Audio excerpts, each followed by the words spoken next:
It's coming out. It's coming. Football's coming. I'm all in. I'm all in. You've got us. You bastards. You've got me. I told myself I wasn't going to get swept away in this shit. Just when I thought I was out, they pull me back in. I've got the Euro 96 shirt on, man. That's how far... This is how I've gone for it. I've fucking gone for it. Little history lesson for those who don't know. Euro 96 was basically the year I fell in love with football. But I kind of the year before that, but like Euro 96 was when Alan Shearer got the golden boot at the Euros. Like he signed for Newcastle that summer. I believe Newcastle were going to win the league. I grew up with such belief. I didn't know what paying football had in store for me. The delusion was massive. And after seeing Newcastle win a cup, I think it's like I'm beginning to believe anything's possible again. And now with England, that game last night, man. Oh my God. For those of you who stayed up to the middle of fucking God knows what time, wasn't it worth it? Football sometimes can just drain the fucking soul out of you, but sometimes it can make you feel more alive than ever. If we do win this World Cup, a lot of people will pinpoint this performance as the moment where things sort of changed. This is a turning point, potentially. This is where doubters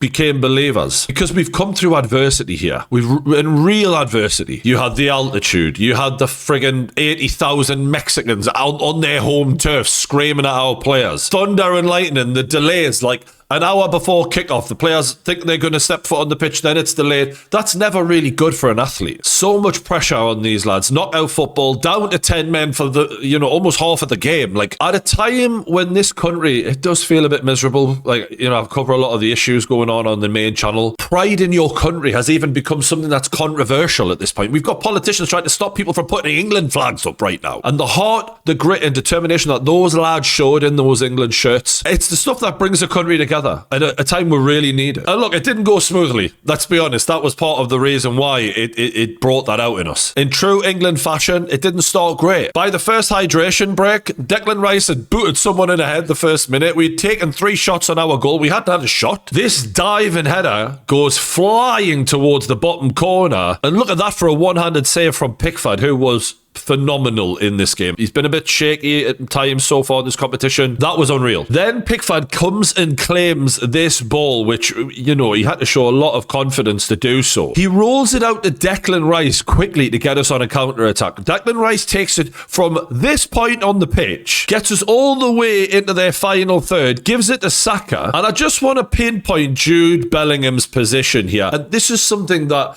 I would love to see Newcastle do with a player who plays in that number 10 position. Because when you've got one striker who's isolated, it's too easy for the defence to just focus on him and not have anyone else to worry about. Something Newcastle did constantly last season. Jude Bellingham takes advantage of all the attention being on Harry Kane. By the time that ball enters the box, Bellingham's made his run in at the back post. Kane has dragged his men away from him. Brilliant from those two. They've got a great relationship. You can see in the way that they celebrate together, but actually the way they play together is just getting better and better. Now, Mexico kick off, and as you can see here, goes back to the defender, who plays it into midfield, and Anderson immediately looks to close down. He fucked up thinking that he was going to get away from Anderson here. And by the time the lads turned round, Anderson has clattered him, won the ball back. We're immediately through. Bellingham gets the ball and he plays it into Harry Kane on the right side here. Lovely cross back into the path of Bellingham from Harry Kane. Those two combining again. Taps it in.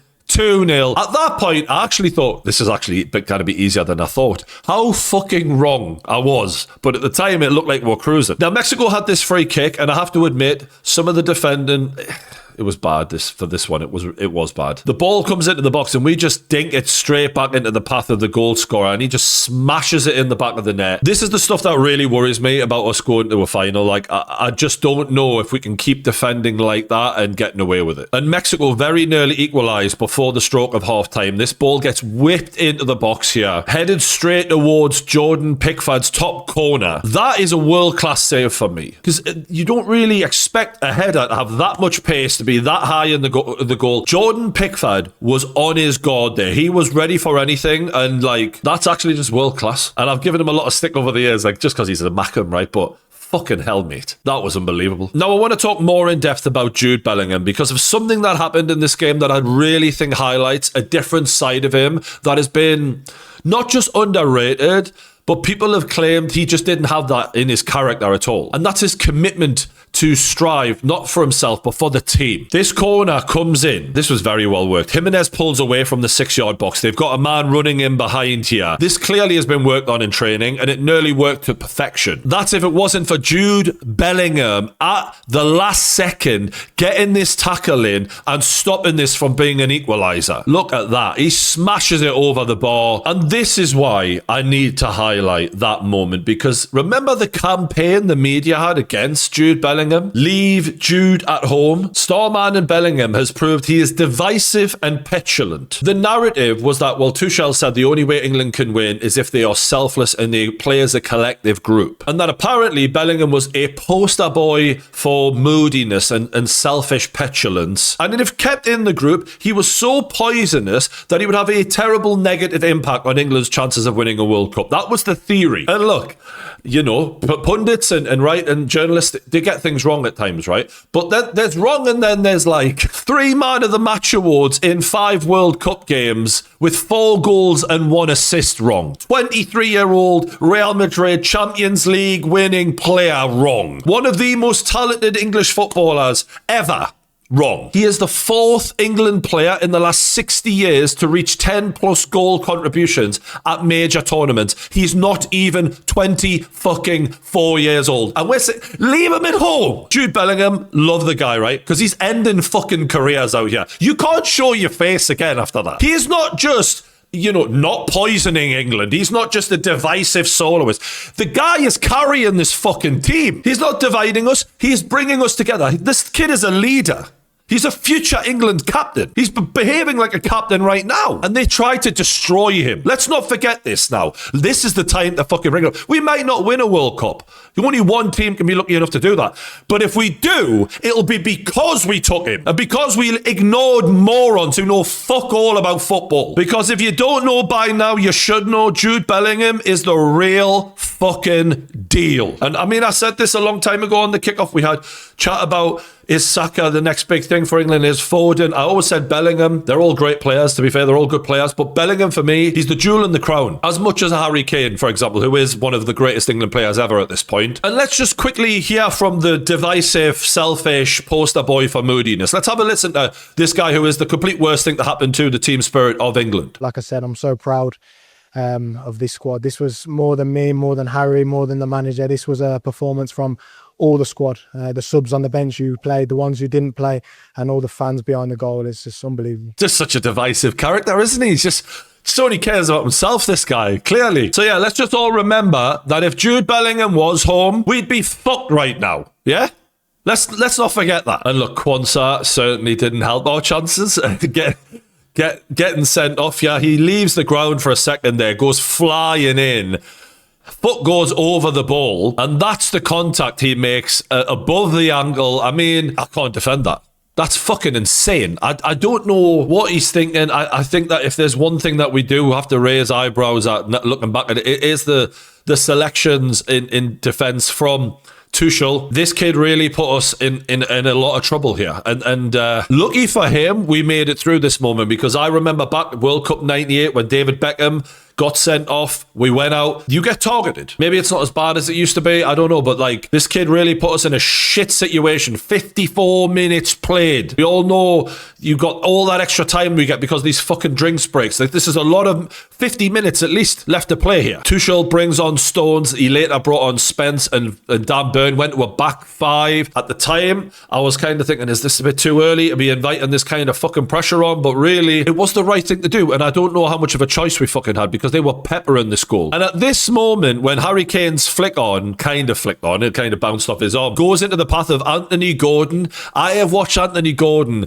for a long time as a Newcastle fan, and I've complained about things. One thing I've never complained about was his ability to win a fucking penalty. I knew this was a penalty before the keeper got near it, because he's rapid, quick, and he knows exactly how to play the game, man. And I do want to give credit to Gordon as well. I've been critical of him plenty of times in the last, couple of years, because I do think his ceiling is quite high, but the average performances are not at that level enough, not often enough. But in this game, we've seen the best of Anthony Gordon, the problematic pain in the arse for the defenders, dragging the ball out wide, stretching the play, constant threat with his pacing behind, and he won us a penalty, and really, you know, looking back at the fucking final score, if he didn't do that, we'd have been fucked. So big credit to Gordon. I thought he worked his arse off, and I think ultimately in the last 2 games he's shown, you probably start him over Rashford. I think Rashford is more of an impact player. I think they're both impact players, if I'm being honest, but Gordon is done more in those last 2 games. And Harry Kane converts the penalty, just a bullet of a penalty, right in the corner.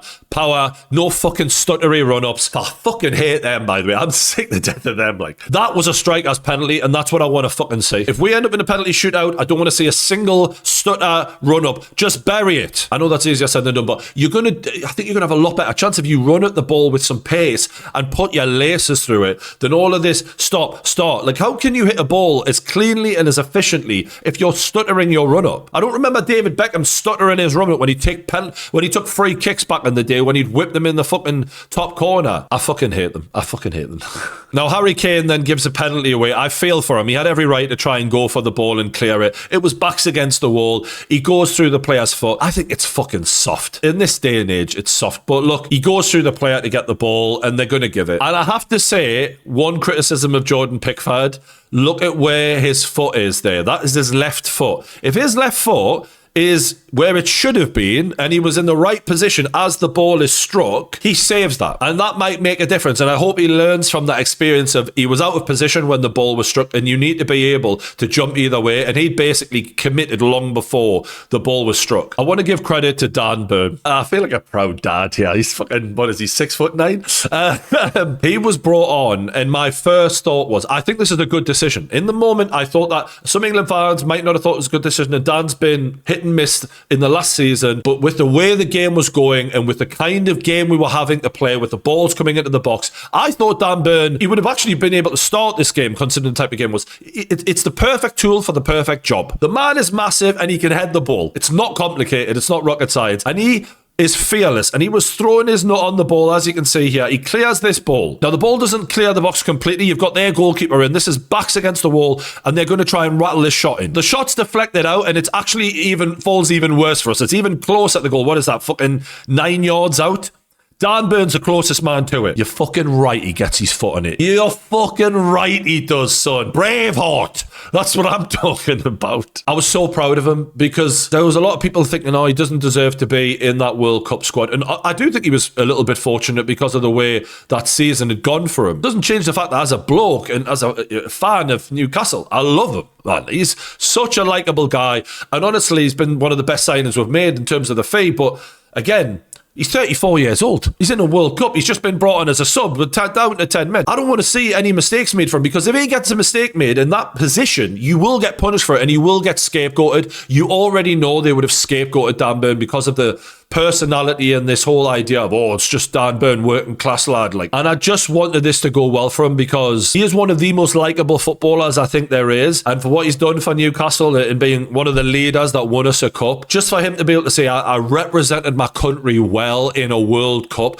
when no one ever thought years ago, where the league that he started in, the journey he's been on, that he would ever be at this World Cup. And yet he had one of the best cameos for a defender humanly fucking possible, by the way. I seen this. Dan Burn made joint high 6 clearances for England against Mexico, despite coming on after 75 minutes. And according to Opta, it's the most clearances made by a player subbed on that late in a World Cup game since records began in 1966. That's what a super sub defender looks like. And I'm just so fucking proud of him. I'm so happy for him. So big up Dan Burn. And while I'm on the Geordie lads, I've got to give a mention to Elliot Anderson, right? I've lost my mother. He's recently lost his mother right before the World Cup. I can only imagine how fresh this pain is, and how he's having to cope with it every single day. When all the other lads are going back to their hotel rooms after the match, yeah, he'll be going back to his hotel room, but his head will not be in a good place, right? We all know that. And I think everyone should take that into account with the way he's having to play. And I'm sure it's the best thing for him to keep his mind off of all this pain that he's going through. But still, wow. For him to get that move to Man City as a Geordie boy, I'm happy for him. I'm incredibly proud of him. And he's just done his fucking whole family proud in the way he's holding it together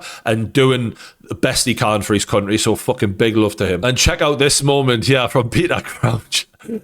Harry Kane, the two bloody lanky bastards, just loving it. And you'd think we'd won the fucking World Cup there. We love to see it. I want to see the players looking like fans, behaving with that literal delight that they can't believe that they're through to the next round, and that there's you can see there's a belief beginning to appear in them. And I have to give credit to Tuchel. I'm a bit worried about some of Tuchel's things that he's done, but I do think that that's a game where potentially, if Gareth Southgate is in charge, do we adapt the way we did under Tuchel? Do we show that level of fight? Don't know if we do. And I do think Tuchel is giving them a level of belief that they can overcome this. And I want to point to something Anthony Gordon said in an interview, actually, which made me gain a bit of confidence. I've said this for the past 2-3 weeks. We work so hard. I hope you believe me. In training, we work so hard. We push each other so hard. So I know when adversity comes, we're going to be ready because of how hard we push each other. You train as hard, if not harder than the game, even tonight. If you train harder than the game is going to be, the game becomes much easier. So because we push each other so much in their moments, it's second nature. I believe him. I don't think he's bullshitting whatsoever there. And the way he said that, I hope you believe me. That's not a lie, that. And I think we should all take a bit of confidence from that. There is one slight issue. Who's pushing Jordan Henderson? Because we're going to have to push him in a fucking wheelchair. He's the first player I've ever seen not play in an England game, get an injury and a yellow card. What the fuck are we watching, lads? Big Dan Burn hops the fence here. He makes it look easy. He's like a fucking NBA player, this guy, isn't he? And Jordan Henderson's hand slips. He puts his arm out to brace for the fall.